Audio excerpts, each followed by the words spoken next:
شیطان بعض لوگوں کے ذہنوں میں یہ وسوسہ ڈالتا ہے کہ میں تو دین کے قریب ہو رہا ہوں، اللہ کے قریب ہو رہا ہوں، اور مجھ پر آزمائشیں کیوں آ رہی ہیں؟ سنو سبحان اللہ، اللہ کے حبیب علیہ الصلوۃ والسلام کی کیا شان ہے۔ اعلیٰ حضرت ایسے ہی نہیں کہتے کہ میں نثار تیرے کلام پر، ملی یوں تو کس کو زبان نہیں، وہ سخن ہے جس میں سخن نہ ہو، وہ بیان ہے جس کا بیان نہیں۔ میرے آقا نے کم و بیش 1450 سال پہلے یہ مسئلہ سالو کر دیا۔ حضرت سیدنا سعد بن ابو وقاص رضی اللہ تعالیٰ عنہ فرماتے ہیں کہ میں نے عرض کی یا رسول اللہ صلی اللہ علیہ وسلم، سب سے زیادہ مصیبتیں کن لوگوں پر؟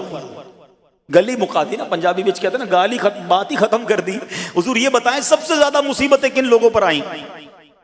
پیارے آقا نے فرمایا انبیاء پر۔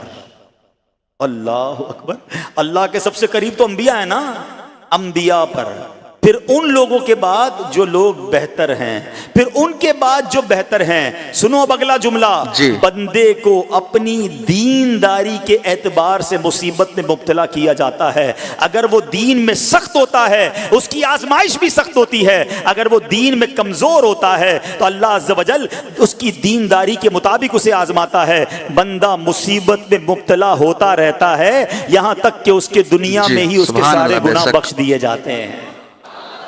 گویا اللہ کی یہ رحمت ہے کہ بندہ بڑا نیک ہو رہا ہے، رب چاہتا ہے کہ اس بندے پر آزمائش بھیجوں، میرا نیک بندہ صبر کرے، اس کے گناہ معاف ہو جائیں اور میرے پاس آئے تو اس کو جنت میں داخل کر دوں۔ اللہ اکبر۔ اے پیارے اسلامی بھائیوں، یاد رکھنا، اب جو میں نے ایک سوال قائم کیا تھا نا کہ یار میں تو دین کے قریب، میں تو اللہ کے قریب ہونے کی کوشش کر رہا ہوں اور ایک کے بعد ایک آزمائش آ رہی ہے، یہ کیا ہے؟ اب ایک اور حدیث سن لو، سبحان اللہ۔ حضرت سیدنا انس رضی اللہ تعالیٰ عنہ سے روایت ہے، سرکار والا تبار، ہم بے کسوں کے مددگار، شفیع روز شمار، دو عالم کے مالک و مختار، صلی اللہ تعالی علیہ وآلہ وسلم نے فرمایا، جب اللہ عز و جل کسی بندے سے محبت فرماتا ہے، سننا ذرا غور سے، اللہ عز و جل جب اپنے کسی بندے سے محبت فرماتا ہے یا اسے اپنا دوست بنانے کا ارادہ فرماتا ہے تو اس پر آزمائشوں کی بارش فرما دیتا ہے۔ اللہ کریم اس پر محبت بھی فرما رہا ہے اور آزمائشیں بھی بھیج رہا ہے۔ دوست پر آزمائشیں کون بھیجتا ہے؟ دوست کو تو راحتیں ڈالی جاتی ہیں۔ ہائے ہائے، اب یہی تو امتحان ہے،